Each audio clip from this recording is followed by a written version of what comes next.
శ్రీ గురుభ్యో నమః. వ్యాస విరచిత సంస్కృత మహాభారతంలో ఆది పర్వంలో 154 అధ్యాయం చెప్పుకుంటున్నాం. ఇందులో వైశంపాయనుల వారు జనమేజయుడికి సంక్షిప్తంగా సంగ్రహంగా లక్క ఇంటిని దగ్ధం చేసినటువంటి సన్నివేశాన్ని వివరించడం జరిగింది. దాన్ని జనమేజయ మహారాజు మళ్ళీ విపులంగా విస్తరంగా చెప్పమని చెప్పి అడగటం, ఆ విస్తరంగా ఆ జతుగృహం అంటే లక్క ఇంటినే జతుగృహం అంటారు. ఆ జతుగృహ దాహ కథనాన్ని మళ్ళీ సువిపులంగా వివరించి చెప్పడం అనేటువంటిది నేటి పాఠంలో మనం ప్రారంభించుకుంటున్నాం. ముందుగా దైవ ప్రార్థన చేసుకుందాం.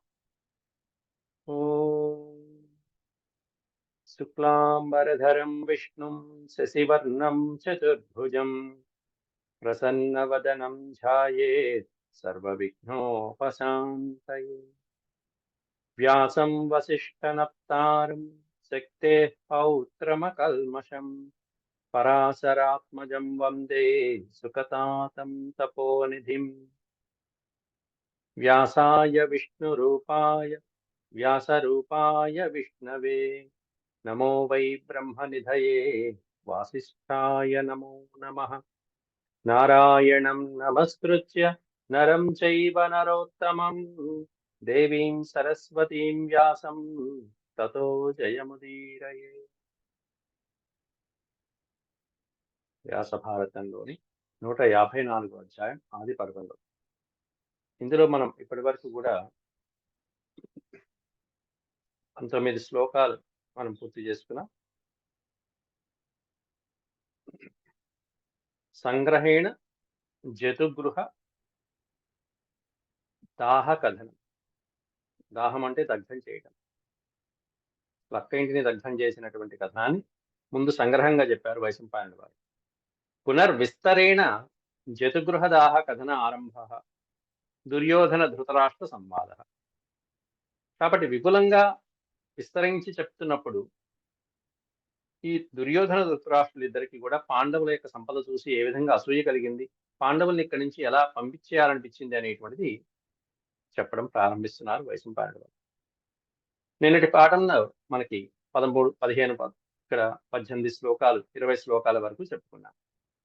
దీంట్లో 19వ శ్లోకంలో శృణు విస్తరశో రాజన్ వదతో మే పరంతప దాహం జతుగృహస్యేతత్ పాండవానాం చ మోక్షణం.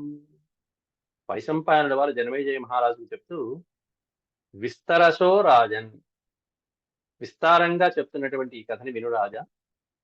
జతుగృహస్యేతత్ పాండవానాం చ మోక్షణం, ఈ లాక్షాగృహం నుంచి పాండవులు ఎలా విడిపింపబడ్డారు, ఎలా రక్షించబడ్డారు అనేటువంటి వివరాలన్నీ కూడా వైశంపాయనుల వారు వివరిస్తున్నారు. మళ్ళీ వైశంపాయనుల వారు చెప్తూ తతో దుర్యోధనో రాజా ధృతరాష్ట్రమభాషత పాండవేభ్యో భయం న స్యాత్ తాన్ వివాసయతాం భవాన్. తతో దుర్యోధనో రాజా, రాజైనటువంటి దుర్యోధనుడు ధృతరాష్ట్రం అభాషత, ధృతరాష్ట్రుడితో అన్నారు. ఇట్లా ఒకే పాదంలో రెండు నామవాచకాలు వచ్చినప్పుడు ధృతరాష్ట్రుడు, దుర్యోధనుడు ఇట్లాంటి పదాలు వచ్చినప్పుడు మనం ఎవరితో అన్నారు చూసుకోవాలంటే ప్రథమా విభక్తి ద్వితీయ విభక్తిని చూసుకోవాలి. దుర్యోధనో అనే పది ప్రథమా విభక్తి, విసర్గలు ఉన్నట్టు లెక్క. అక్కడ ఓకారం వచ్చిందంటే విసర్గలు ఉన్నట్టు. దుర్యోధన అని అర్థం. ధృతరాష్ట్రం అని పైన అనుస్వారం వచ్చింది, మకారపో, ధృతరాష్ట్రం, అది ద్వితీయ విభక్తి. కాబట్టి ప్రథమా విభక్తిలో ఉన్నటువంటి దుర్యోధనుడు ద్వితీయ విభక్తిలో ఉన్నటువంటి ధృతరాష్ట్రునితో అంటున్నాడు. నినులను గురించి ద్వితీయ విభక్తి అని మనం చదువుతున్నాం. అట్లా ధృతరాష్ట్రునితో చెప్తున్నటువంటి మాట ఇది. పాండవేభ్యో భయం న స్యాత్ తాన్ వివాసయతాం భవాన్. ఏమని చెప్తున్నాడు అంటే పాండవుల యొక్క బలపరాక్రమాల వలన కొంచెం భయం కలుగుతున్నది కాబట్టి, వాళ్ళ ఐశ్వర్యము, వాళ్ళ బలపరాక్రమాలు కాబట్టి తాన్ వివాసయతాం భవాన్, వాళ్ళని దూరంగా నివాసం ఉండేట్టు చెయ్యి, మాకు దూరంగా, మేము ఇక్కడ స్థిరపడాలి అని చెప్పి దుర్యోధనుడు చెప్తున్నాడు. నిపుణేనాభ్యుపాయేన నగరం వారణావతం, ఎక్కడికి పంపించాలనేటువంటి ఒక సంకేతం కూడా చెప్తున్నాడు. అంటే పర్మనెంట్ అడ్రస్ కూడా చెప్పేస్తున్నాడు ఇక్కడ. నిపుణేనాభ్యుపాయేన, నిపుణేన అభ్యుపాయేన,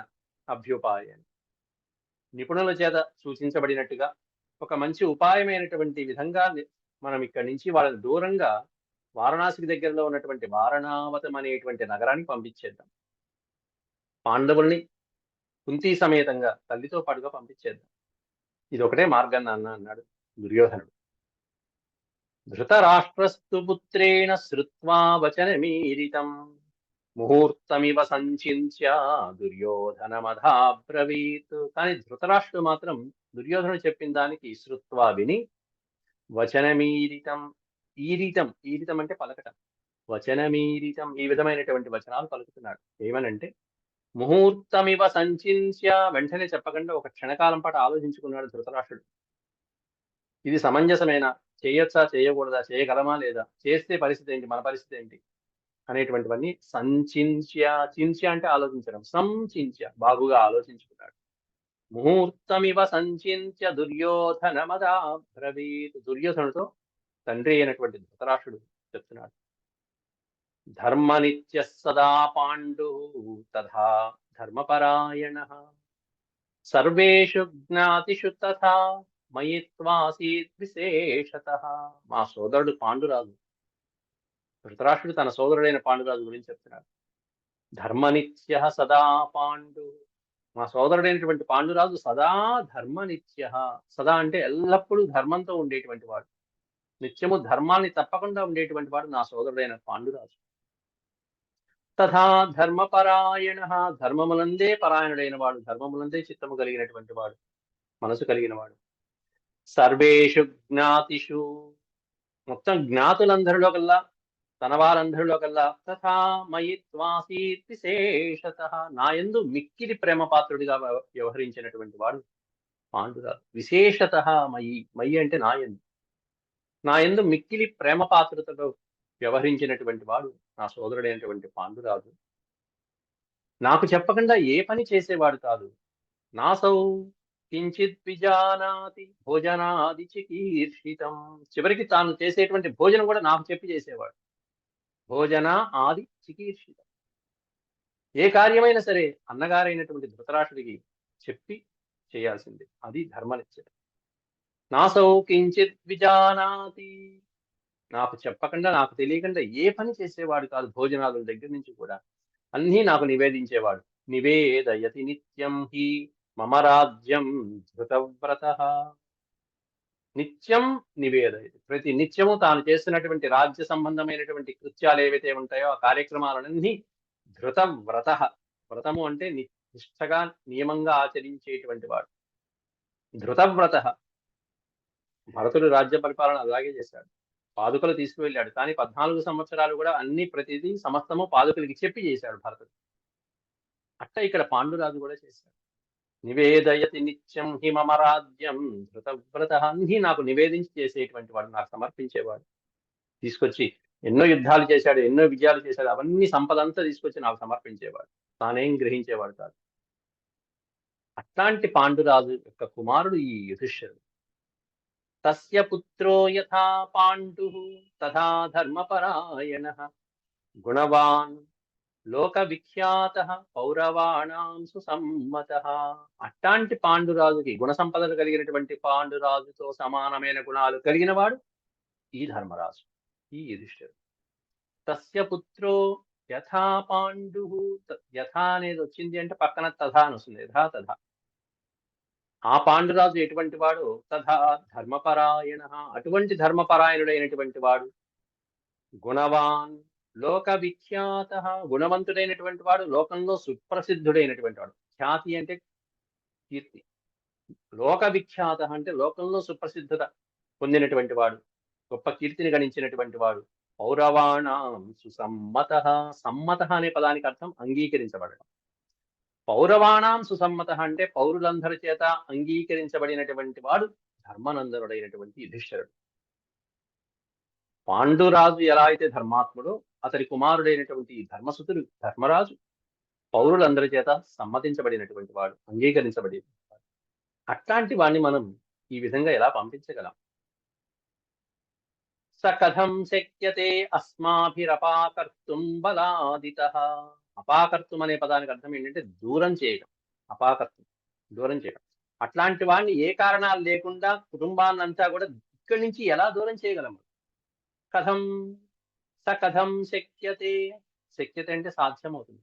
కథం శక్యత ఎలా సాధ్యమవుతుంది? ఇది ఎలా సాధ్యమవుతుంది వాళ్ళని దూరం చేయడం? ఏ కారణం లేకుండా, పైగా బలవంతంగా, బలాత్ ఇతః. ఇతః అంటే ఇక్కడి నుండి బలవంతంగా వాళ్ళని ఎలా పంపించగలం?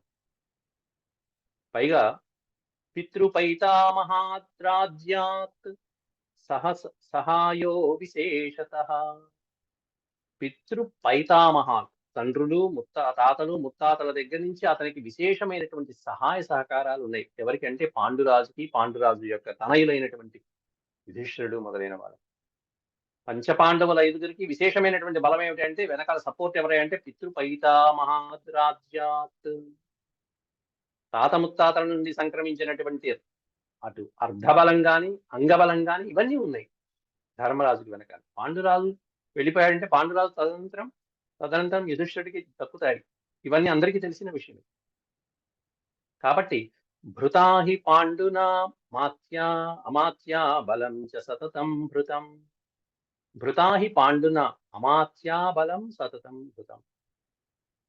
పాండు మహారాజుకి ఏ విధంగా సహాయ సహకారాలు అందించారో, ఎవరు అందించారా అంటే అమాత్యా బలం. అమాత్యులు, సైనికులు, సైనిక బలం. అమాత్య బలగం గాని, సైనిక బలం గాని, ఈ రెండు ఎవరి అధీనంలో ఉంటాయో రాజ్యం వాళ్ళ అధీనంలో ఉంటుంది. ఆర్మీ అండర్టేకింగ్, ఆర్మీ వాళ్ళ చేతుల్లో ఉండాలి. మినిస్టర్లు వాళ్ళ చేతుల్లో ఉండాలి. మినిస్టర్లో ఒక నలుగురు ఐదుగురు తగ్గారంటే ఇప్పుడు రాజ్యం మొత్తం అంతా ప్రభుత్వం కూలిపోతుంది. ఈనాటి కాలంలో మనం చూస్తూనే ఉన్నాం. అట్లాగే సైనికులు కూడా అంతే. ఆర్మీ కనుక ఒక్కసారి తిరగబడింది అంటే అవుట్, ప్రభుత్వం కూలిపోతుంది. కాబట్టి అమాత్యా బలం సతతం భృతం. నిత్యము మంత్రివర్గాన్ని గాని, సైనిక వర్గాన్ని గాని సంతోషపెట్టి తన చెప్పు చేతల్లో, తన అండదండల్లో ఉంచుకున్నటువంటి వాడు ఎవరయ్యా అంటే పాండురాజు, నా సోదరుడైనటువంటి పాండురాజు. ఆయన చెప్పినట్టుగా వీళ్ళిద్దరూ నడుచుకునేవాడు, మంత్రులు గాని, సైనికులు గాని. భృతాహి పాండునా అమాత్యా బలం చ సతతం భృతం. నిత్యము సంతోషపెట్టాడు నా సోదరుడైనటువంటి పాండురాజు. వాళ్ళనే కాదు, భృతాః పుత్రాశ్చ పౌత్రాశ్చ తేషామపి విశేషతః. కేవలం మంత్రుల్ని, సైనికుల్ని కాదు, ఆ మంత్రుల యొక్క పుత్రుల్ని, పౌత్రుల్ని తేషామపి విశేషతః. ఈ మంత్రుల్ని, సైనికుల కంటే కూడా విశేషంగా ఎవరిని ఆనందింపజేశాడు అంటే వాళ్ళ పుత్రుల్ని, వాళ్ళ కుటుంబాన్ని, వాళ్ళ పౌత్రుల్ని కూడా భరించినటువంటి వాడే పాండురాజు. నువ్వు పెద్దవాడిపోయావు కదా, నువ్వు మానేస్తా అంటున్నావు, పోనీ నీ కుమారుడికి ఇవ్వనా అని చెప్పి ఆ కుమారుడిని తీసుకొచ్చి చక్కగా ఆ పదవి ఇవ్వటము, కాస్త ఉద్యోగం ఇవ్వటము, కుటుంబాన్ని ఆసరాగా చేయటము, ఇట్లా వాళ్ళ బాగోగులన్నీ చూసుకున్నటువంటి వాడు నా తమ్ముడు పాండురాజు. కాబట్టి వాళ్ళందరూ ఎవరి పక్షాన ఉంటారు ఇప్పుడు? పాండురాజు పక్షాన ఉంటారు. ఇది రాజకీయం. తే పురా, కాబట్టి తే పురా సత్కృతాస్తాత పాండునా నాగరాజనా. కాబట్టి ఆ మంత్రుల చేత, సైనికుల చేత కాకుండా నాగరాజనా. నాగరాజన అనే పదానికి అర్థం ఏంటంటే నగరంలోని జనులు. నాగరుడు, నాగరికులు అంటాం వాళ్ళని. నగరంలో నివసిస్తున్న వాళ్ళు నాగరికులు. కాబట్టి పట్టణాలు, నగరాల్లో నివసిస్తున్నటువంటి నాగరాజన, మొత్తం సమస్తమైనటువంటి కురువంశంలో, హస్తినాపురంలో ఉన్నటువంటి ప్రజలందరూ కూడా తే పురా సత్కృతా పాండునా. పాండునా సత్కృత. సత్కృత అనే పదానికి అర్థం సత్కరించబడటము, సత్కారాలు పొందటము, కానుకలు పొందటము, వాళ్ళకి కావలసినటువంటి భోగభాగ్యాలు గాని, లేకపోతే అత్యవసరమైనటువంటి తిండి, బట్ట, కూడు, గుడ్డ మొదలైనటువంటివి ఏవైతే ఉంటాయో, ఇల్లు, ఈ వసతులన్నీ కూడా పాండురాజు ఈ నగరంలో ఉన్నటువంటి వాళ్ళందరికీ కూడా సమకూర్చాడు. దాంతో ప్రజలందరూ కూడా పాండురాజు పక్షంలో ఉన్నారు. మంత్రుడు పాండురాజు పక్షంలో ఉన్నారు. సైనికులు పాండురాజు పక్షంలో ఉన్నారు. ఇట్లాంటి పాండురాజు కుమారులు నువ్వు ఏ వంకత బయటికి పంపిస్తావయ్యా దుర్యోధన అంటూ ధృతరాష్ట్రుడు ఇవన్నీ చెప్పుకొస్తున్నాడు. కాబట్టి కథం యుధిష్ఠిరస్యార్థే ననోహన్యుస్సబాంధవాన్. కాబట్టి యుధిష్ఠిరుడి జోలికి ఎవరైనా వెళ్ళాడు అంటే వాడు బంధువులతో పాటుగా సమూలంగా నాశనమైపోతాడు. అట్లాంటి యుధిష్ఠిరుడిని మనం ఎలా పట్టుకుంటాం? కథం శక్యతే. ఇది ఎలా సాధ్యమవుతుంది? దూరంగా ఎలా పంపించగలం యుధిష్ఠిరుడిని, పాండురాజు సంతానాన్ని? అట్లాంటి వాడు ఎవరైనా ఉన్నారు అంటే ఇదిగో ఈ ప్రజలు గాని, సైనికులు గాని మనల్ని మూసేస్తారు. ఇది మంచిది కాదు అని ధృతరాష్ట్రుడు ముందు జాగ్రత్తగా చెప్తున్నాడు. అంతేగాని బుద్ధి చెప్పట్ల. ఇది సాధ్యం కాదు అంటున్నాడే తప్ప ఇది ధృతరాష్ట్రంలో ఉన్నటువంటి, అంటే లోపల ఏదో ఒక రకంగా ఓ మూల ఉంది, దాన్ని రెచ్చగొడతారు దుర్యోధనుడు. అమ్మయ్య నాన్న సగం యాక్సెప్ట్ చేసినట్టే, అంగీకరించినట్టే. కాబట్టి ఏ నాన్న భయం ఇలా ఏమిటంటే, ఇదిగో ప్రజలు మంత్రులు వాళ్ళ పక్షాన ఉన్నారు కాబట్టి ఇది కుదరదయ్యా అన్నాడు తప్ప, తప్పు నాన్న ఈ ఆలోచనే నీకు రాకూడదురా అబ్బాయి అని చెప్పి నచ్చ చెప్పాడా? చెప్పాలి. అది ధృతరాష్ట్రంలో ఉన్నటువంటి కుత్సిత బుద్ధి. దుర్యోధన ఉవాచ, దుర్యోధనుడు అంటున్నాడు అప్పుడు, ఏవమేతన్మయా తాత భావితం దోషమాత్మని. తాత, తాత అంటే నాన్న, నాయన, నువ్వన్నట్టుగానే ఈ ప్రజా విద్రోహం అనేటువంటి భావన నాకు కలిగింది, ఆలోచన కలిగింది. నువ్వు చెప్పిన మాట మంచిగా చెప్పావు, కరెక్ట్గా చెప్పావు. ఎందుకంటే ప్రజా విరోధం కలిగింది. ప్రజలకి మనం ఇట్లా చేశామంటే ప్రజల్లో మనకి విరోధం కలుగుతుంది, మన పట్ల వాళ్ళకి విముఖత కలుగుతుంది. వీళ్ళు తప్పు చేశారు, కౌరవులు తప్పు చేశారనే భావన ప్రజలకు తెలిసిపోతుంది. కాబట్టి ఈ దోషం, ప్రజాదోషం అనేటువంటిది నేను కూడా భావించాను నాన్న అంటున్నాడు. భావితం దోషమాత్మని, ఆత్మని అంటే నేను కూడా భావించాను, నేను కూడా ఆలోచించే ఈ విషయం. కాబట్టి ఇది ఆలోచించే నేను ముందు నుంచే చాలా మందిని నా వైపు తిప్పేసుకున్నాను నాన్న అంటూ దుర్యోధనుడు బ్యాక్గ్రౌండ్ లో, నేపథ్యంలో చేసినటువంటి పనులని చెప్తున్నాడు. దృష్ట్వా ప్రకృతయ సర్వ అర్థమానేన పూజిత. కాబట్టి ఈ సిచ్యువేషన్, ఇటువంటి పరిస్థితి ఒకప్పుడు వస్తుంది అనేటువంటి దృష్టిలో పెట్టుకుని నేను ఓ పని చేశాను నాన్న.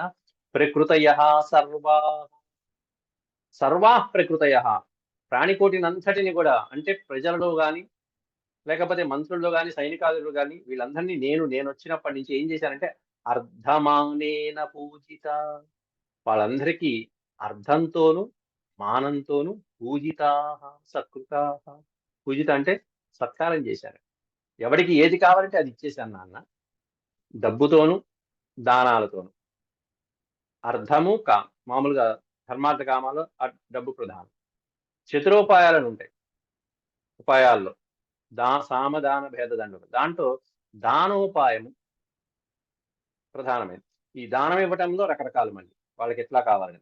అర్థం, ప్రజలకి ఏది ఏది ఎట్లా కావాలంటే అట్లా ఇచ్చేసాను. అర్ధమానేన పూజిత, ఎవరిని ఎలా గౌరవించాలో అలా గౌరవిస్తూ, వాళ్ళకి ఏ దానం చేయాలో ఆ దానం చేసుకుంటూ, వాళ్ళనందరినీ సర్వా ప్రకృతయ, ప్రకృతిలో ఉన్నటువంటి వాళ్ళనందరినీ వర్ణాలకి తగ్గట్టుగా, ఎవరికి వాళ్ళకి తగ్గట్టుగా, వాళ్ళ వయో పరిమితిని తగ్గట్టుగా వాళ్ళందరినీ నా వశం చేసుకున్నాను నాన్న. ఇదంతా నడిపించేసాను.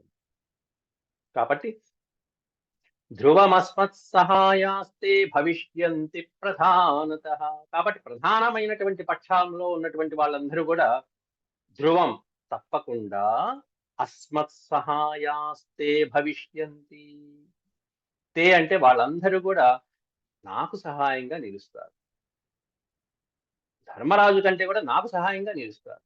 ధర్మరాజు ధర్మాత్ముడు, ఒప్పుకుంటా, నేనే ఒప్పుకుంటా, వాళ్ళు ఒప్పుకునేది నేనే చెప్తాను, ధర్మాత్ముడు నాకంటే ధర్మాత్ముడు. కానీ నేను వీళ్ళందరినీ నా వైపు తిప్పేసుకున్నాను. ధ్రువమస్మత్ సహాయాస్తే భవిష్యంతి ప్రధానత. అర్ధవర్గ సహామాత్యో మత్సంస్థో అద్య మహీపతే. కాబట్టి అర్ధవర్గం అంటే మంత్రులు గాని మొదలైనటువంటి వాళ్ళని కానీ అర్థం ఇచ్చి నేను వాళ్ళందరినీ కూడా అమాత్య అన్నాడు. అమాత్యులతో పాటుగా, మంత్రులతో పాటుగా వాళ్ళందరినీ నా వైపు నేను తిప్పేసుకున్నాను, నా వశం చేసేసుకున్నాను. వాళ్ళందరూ కూడా మనకి సహాయం చేస్తారు నాన్న, నువ్వేం భయపడక్కర్లేదు. పౌరులు సహాయం చేస్తారు, మంత్రులు సహాయం చేస్తారు. స భవాన్ పాండవానాశు వివాసయితుమర్హతి. కాబట్టి భవాన్ పాండవాన్ ఆసు వివాసయితుమర్హతి. ఇప్పుడు వెంటనే నువ్వు పాండవుల్ని నువ్వు వివాసయితుం, వివాసము అంటే నివాసము నుంచి దూరం చేయడం వివాసం. ఈ నివాసం నుంచి దూరం చేసి హాయిగా వారణావతారానికి పంపించడానికి ఇది సరైన సమయమని నీకు సూచించాను నాన్న. కాబట్టి మృదువైనటువంటి మాటలతో ఇక్కడి నుంచి వాళ్ళని వారణావతారానికి పంపించు. మృదునైవాభ్యుపాయేన నగరం వారణావతం. మృదువైనటువంటి ఉపాయాలతో వాళ్ళని వారణావతారానికి పంపించు. యథా ప్రతిష్ఠితం రాజ్యం మయి రాజన్ భవిష్యతి. ఎన్నాళ్ళు పంపించాలనేది దుర్యోధనుడు ఒక విషయం చెప్పాడు. నేను రాజుగా రాజ్యంలో స్థిరపడిపోయి ఇక తర్వాత ఎప్పుడో కొంతకాలానికి దుర్యోధనాదులు వచ్చినా ప్రజలు మర్చిపోయేంత కాలం వాళ్ళని అక్కడ పెట్టి, ఆ తర్వాత వచ్చిన ఆ దుర్యోధనుడు నాకు చాలే, ధర్మరాజు ఎవర్రా అని చెప్పి అన్నిటిగా నేను పరిపాలన చూసుకుంటా, ప్రజల్ని నా వైపు తిప్పుకుంటా. ఇంకా యథా ప్రతిష్ఠితం అన్నాడు. ప్రతిష్ఠితం అనే పదానికి అర్థం అంటే ఎంతకాలం నేను స్థిరంగా ఇక్కడ రాజ్య పరిపాలన సుస్థిరమైన పాలన అందించగలను అప్పటి వరకు వాళ్ళని దూరం పెట్టు, అంతే. అంటే విపక్షాలు మన మీద రాళ్లు వేయకుండా నా బలం ఇక్కడ పాతుకుపోయేట్టుగా స్థిరంగా ఉండేట్టుగా నేను చేసుకుంటాను. తదా కుంతి సహాపత్య పునరేష్యతి భారత. మళ్ళీ తిరిగి పునరేష్యతి, మళ్ళీ వాళ్ళని రప్పించుకో కావాలంటే. కుంతితో పాటుగా సహా అపత్య అన్నాడు. అపత్యము అంటే సంతానం. కుంతీదేవి మళ్ళీ తిరిగి తన కుమారుడితో పాటుగా పునరేష్యతి, ఎప్పుడైనా రావచ్చు. ఎప్పుడంటే నేను స్థిరంగా రాజ్యంలో ప్రతిష్ఠించబడిన తర్వాత ప్రజలందరూ నాకే సపోర్ట్ చేసే సమయంలో అప్పుడు వచ్చిన ఇబ్బందే లేదు. అప్పటిదాకా కొన్నేళ్ల వరకు ఇట్లా ఉండాలి అని చెప్పి చెప్పడం.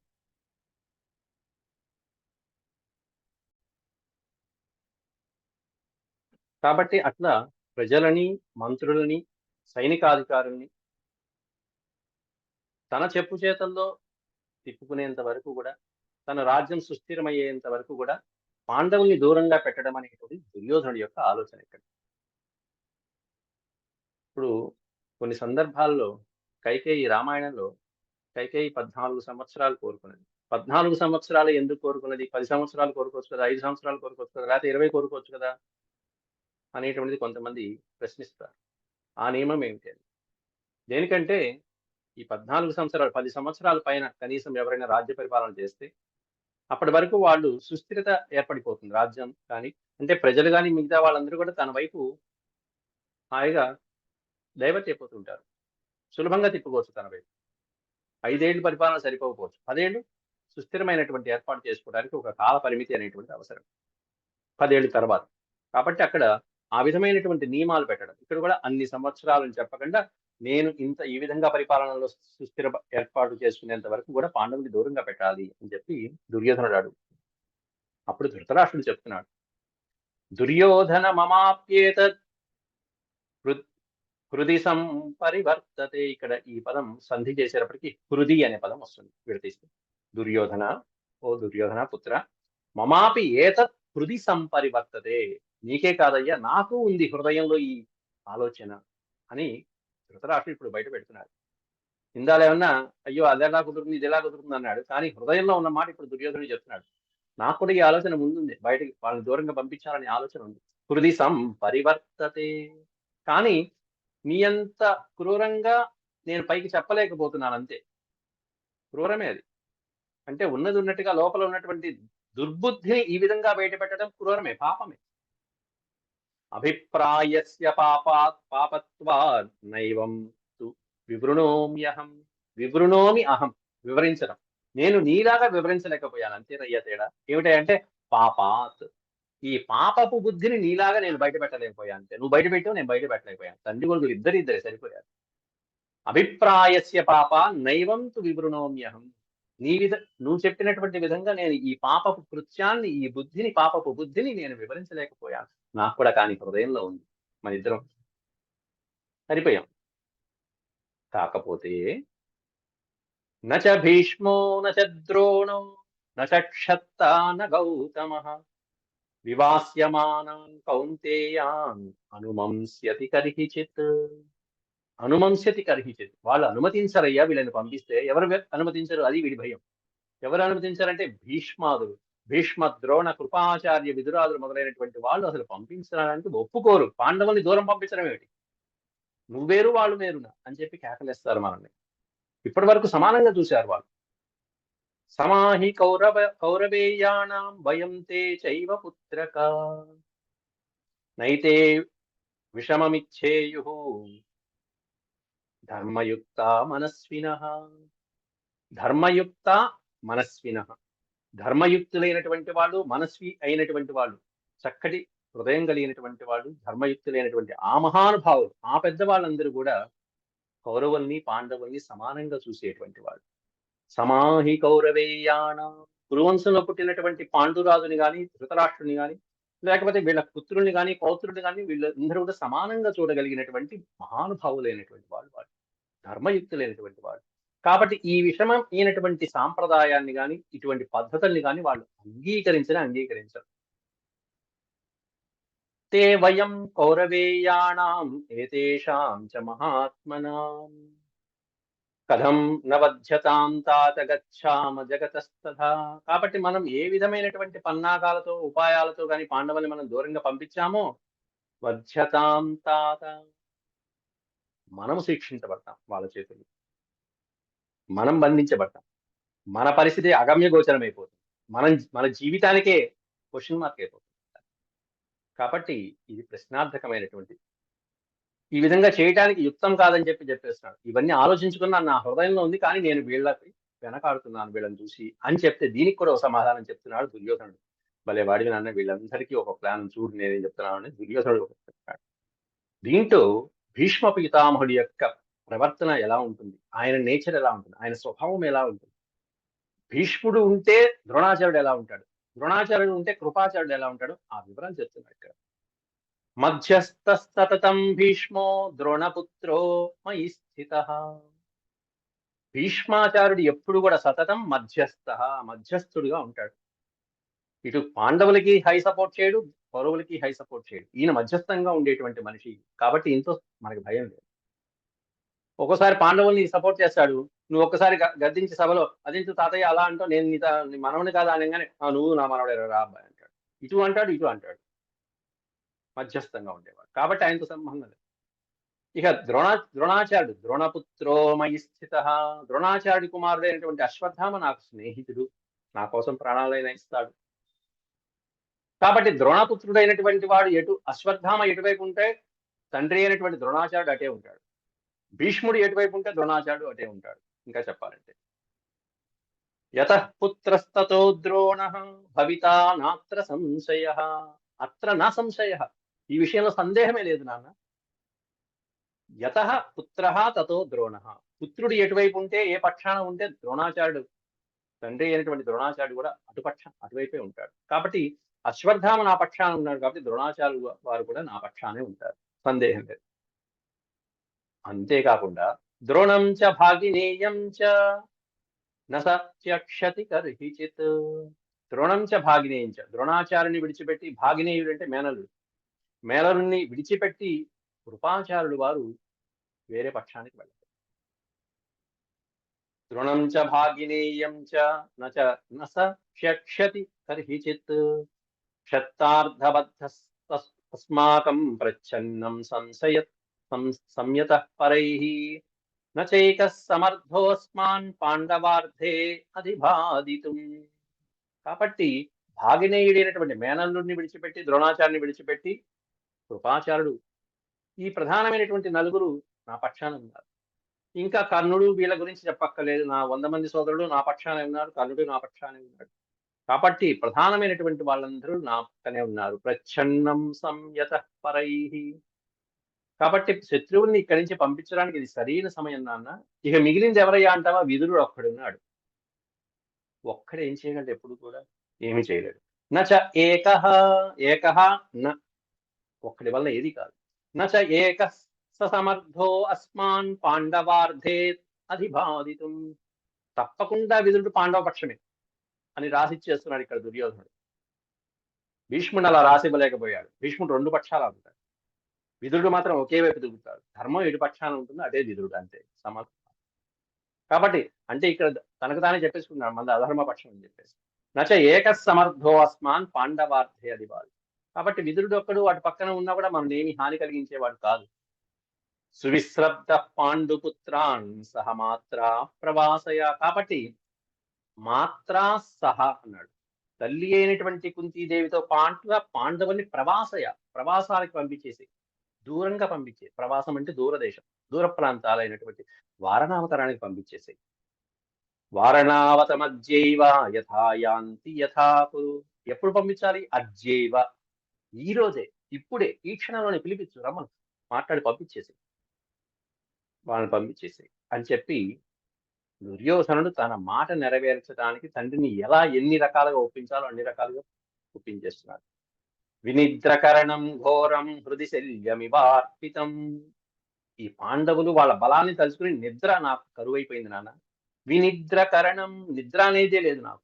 వినిద్రకరణం, నిద్రపోయి ఎన్నాళ్ళు అయింది నేను. ఘోరంగా ఉంది. ఎలా ఉంది ఈ పాండవుల బలాలు తలుచుకుంటే అంటే హృది శల్యమివార్పితం, హృదయంలో గుండెలో ఓ ముళ్ళు గుచ్చుకుంటే ఎలా ఉంటుందో, ఓ శూలం దిగితే ఎలా ఉంటుందో అలా ఉంది నాకు ఈ పాండవుల బాధ. హృదిశల్యమివార్పితం. కాబట్టి ఈ శోకాన్ని, ఈ బాధని నువ్వు నివారించు. ఎలా అంటే పాండవుల్ని దూరం చేసి వారణావతారానికి పంపించి నా హృదయ శల్యాన్ని మాన్పించు, నా శోకాన్ని మాన్పించు నాన్న అంటూ శోక పావకముద్భూతం. ఈ శోకం అనేటువంటిది పావక అని పోలుస్తున్నారు. పావక అంటే అగ్నిదేవుడు. శోక పావకముద్భూతం, శోకం అనేటువంటి అగ్ని నుండి ఉద్భవించినటువంటి ఉద్భూతం.